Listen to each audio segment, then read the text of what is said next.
Today we're going to look at something pretty special. This is the AYANEO Pocket Micro Classic. Remember the Game Boy Micro? That cool little Game Boy Advance that could fit in your pocket? Well, AYANEO certainly does. This is a premium take on that idea. It's absolutely gorgeous and it feels incredible thanks to the metal build. So is this the ultimate high-end Game Boy Advance machine that you've been dreaming of? Or is this just a beautiful niche device asking too much? Let's open this up and take a closer look at the AYANEO Pocket Micro Classic. I'm pretty excited about this, so let's just hop right in.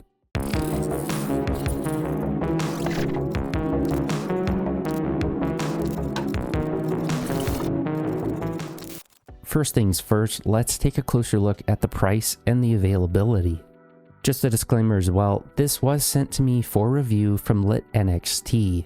As with all my reviews, the company is not seeing the video beforehand. They have no input in what I say, and I'm just going to give you guys my honest thoughts to what I think about it. So let's hop over to their website to see what exactly the Pocket Micro Classic is. Hopping over to LitNXT's website, there are a couple different variations of this one in particular. The one that I'm looking at in particular is the Retro Gray. This variant comes with 8 gigs of RAM and 256 gigabytes of storage. But if you're looking to get this a little bit cheaper, you can also get the Magic Black with the 6 gigs and 128 gigs of storage. This is probably the one that I would recommend going for because it does have a micro SD card slot and you can always put your games on that. There is also an 8 gig with the 256 storage in the Retro Gold, which looks pretty nice. This kind of reminds me of the Famicom. To save a little bit of money as well, LitNXT always has some really good bundles. Just an example, with the base model for the black with the 6 gigs of RAM, you can always bundle something in like the storage bag and save a little bit of money that way.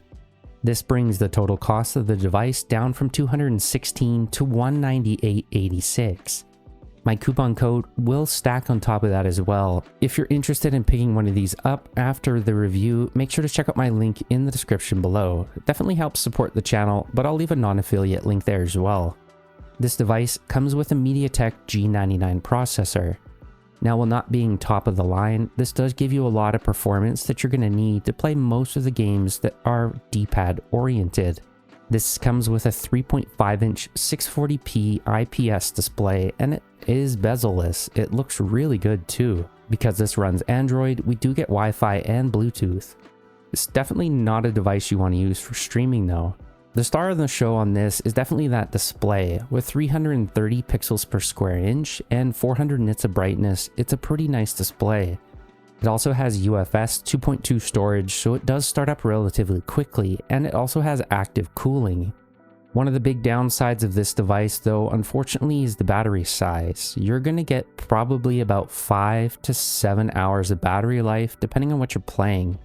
It can go down as low as 3 to 4 hours, but for Game Boy Advance, you're probably looking at closer to that 5 to 6 hour mark.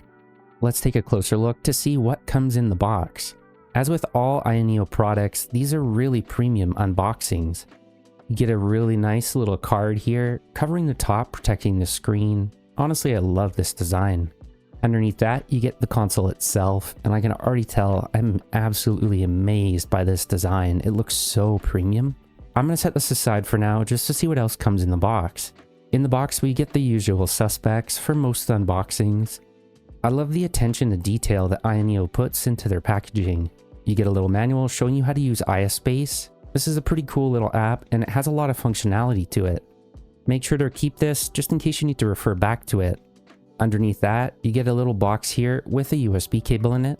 This is a pretty good quality USB cable. It's USB-C to USB-C. That's all you get in the box, so let's set this aside and look at the Pocket Micro itself. My first impression with this device in particular is just wow. The design of this, the build quality, this does feel like a very expensive device, but in a really good way. The metal construction gives it some serious heft, and it's really nice and cool to the touch. No creaks, no flex. This is a premium product. The build quality here is absolutely top notch. This is one of the highest quality devices that I've ever had my hands to review. The entire outer frame is made of solid metal, and you get a nice sheet of glass on the front. The buttons also look extremely high quality, and the D-pad also looks really good too. The back has a matte coating to it. You also have your air intake vent here as well, and the air exhaust is just up on the top. On the top we get our inline triggers. You got your L1 and L2 and R1 and R2. We also get our volume button here up on the top. It's got a nice soft press to it, as do all these other buttons. One thing that I wasn't expecting to see was a fingerprint scanner. This is a really nice feature on all Android devices. Since these are portable devices, having the option to open these up quick with just the touch of your fingerprint is really nice. This also acts as the power button, and you can press it down to turn it on. On the left side, you have your micro SD card slot, and I've kind of found this hard to open just because this rubber really sticks into place. Either way though, it is nice and recessed into the device. You're not going to open this up or feel it when you're holding onto it.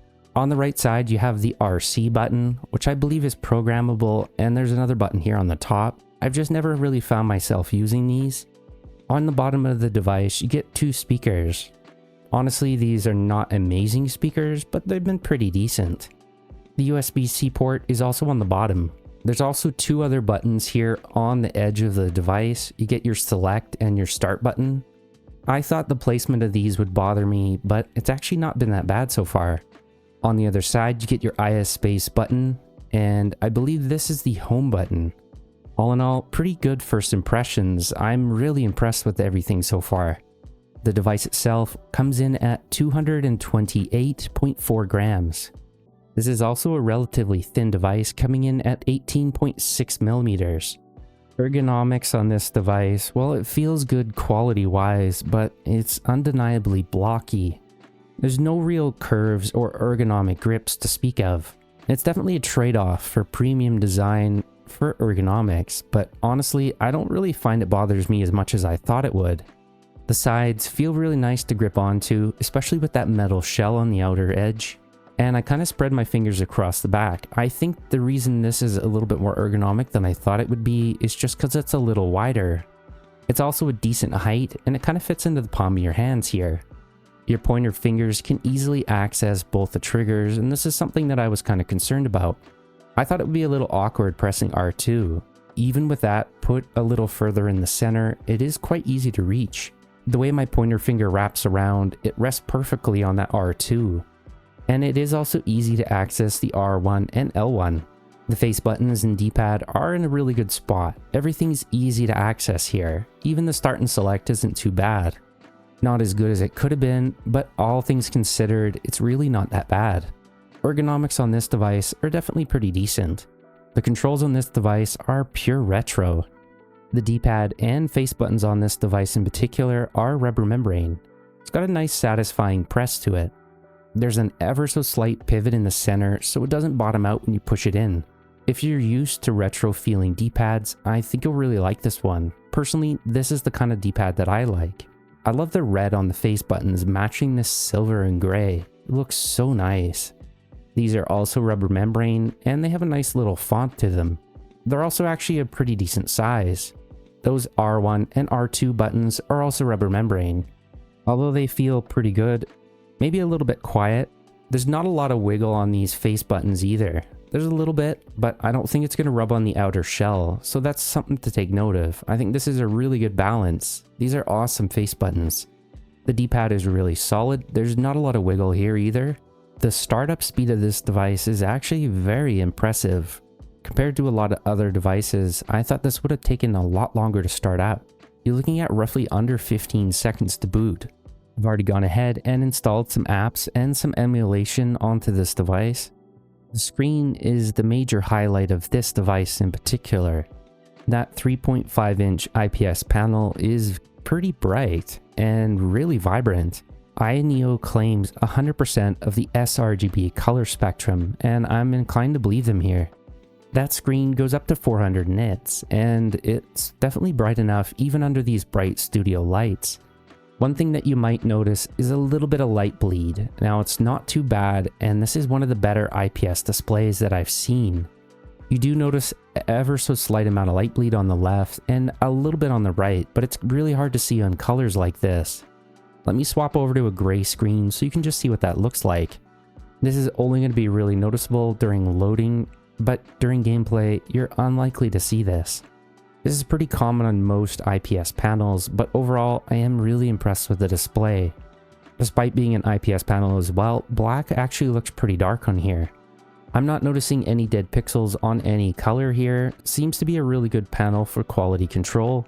I never really have good luck trying to capture the audio from devices in general. So you just have to take my word for this, but the speakers they're middle of the road. They do sound decent. There's also a good amount of bass to them. They're pretty good though, and they'll get by in a pinch. There's no 3.5mm headphone jack. This is an odd addition for a device that's centered around retro games. You'll need a USB-C headphone adapter, or you might need some Bluetooth headphones if you want to take this out in public, or just play without audio. As far as the ecosystem goes, this runs Android 13. You'll have access to the Play Store and tons of emulators. AYANEO also adds its AYASPACE launcher. You can do quite a lot of other things with this as well. There's a couple different performance modes, and I've tested these. These do help in certain game situations. For most games, I've left this unbalanced, and I haven't had to change this. The only really reason that I've gone up to game mode was for a few Android games, but for the most part, what I'm going to be playing on this in particular is Game Boy Advance. The fan on low is basically inaudible. I don't even hear it. You can also do a custom fan curve here as well, which is really nice, but the temperatures have always been in check, even with that fan curve set to low. You can also change the controller style to Xbox and do a whole bunch of other things through their AYASPACE settings. All in all, I actually really like this, and I wish more handhelds had something like this. You can also adjust things like the vibration mode through here. Just a note as well, if you do want to connect this to USB, you do have to turn off this controller link. I think AYANEO did a great job. You can also update the handheld through this menu as well. I also like how they have this performance overlay built right into Android. It's really easy to turn off and on. I think this is pretty cool to see on here. I haven't seen any widespread reports of it, but there is a persistent bug forcing me to use gesture control. Might be an isolated glitch, but I've reported this to Lit NXT and AYANEO, and they're looking at a fix.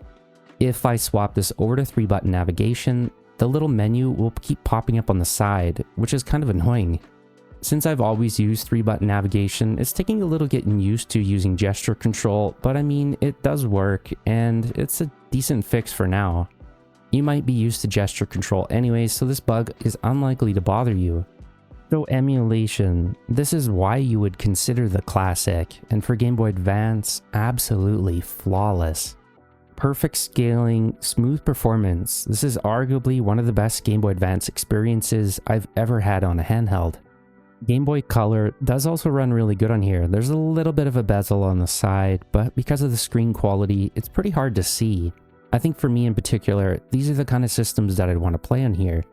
Game Boy Advance, that's an obvious, but Game Boy Color, and even Sega Genesis all look absolutely flawless on this panel.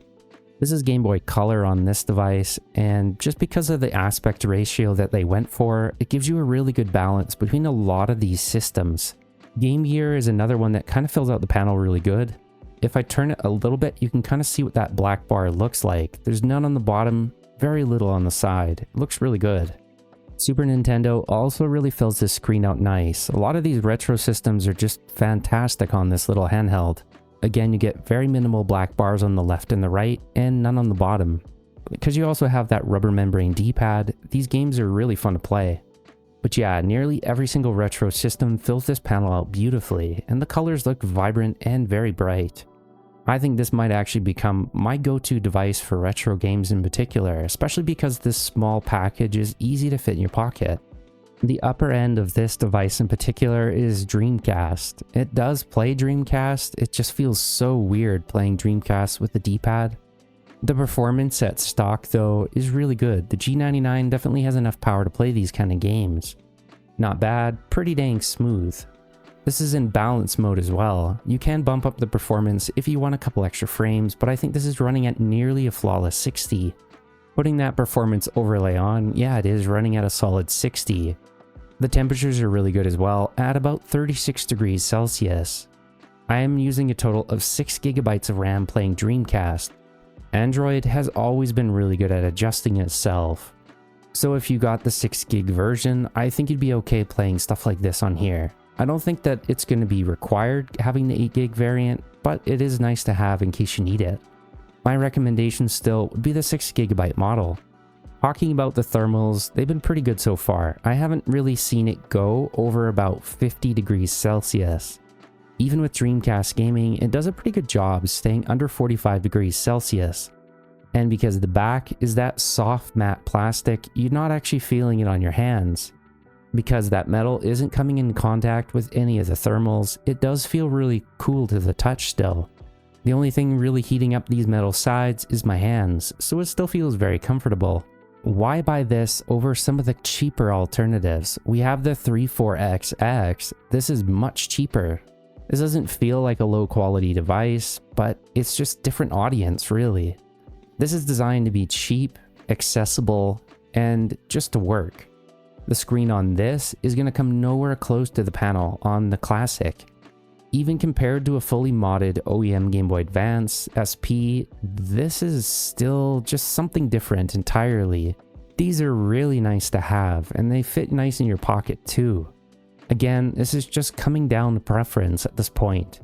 These two devices feel like good devices. This, however, feels like something else entirely. My final verdict on the Classic: it's absolutely beautiful. It's incredibly well built. If you honestly live and breathe Game Boy Advance, love premium metal devices, and don't care about playing anything that requires a joystick, then I think this could just be your dream handheld. As mentioned, this is definitely one of the nicest handhelds that I've ever reviewed on my channel. I think there's definitely better value options, but I think this device still has a great little niche in the community. There are very few handhelds that I would just pick up and put in my pocket to play some classic Game Boy Advance on the go. This is easily one of my top 3 for pocketable devices. The only other 2 devices that I like to pocket in particular are the Game Boy Advance SP, and of course the Trim UI Brick. Those 2 devices are great, but I think this is my favorite out of the 3. I really can't put into words how nice this feels. Let me know what you think in the comments. Was this review helpful? Hit that like button, make sure to subscribe for more retro handheld content, and check out the description if you're interested in picking one up. Thanks for watching. Happy gaming.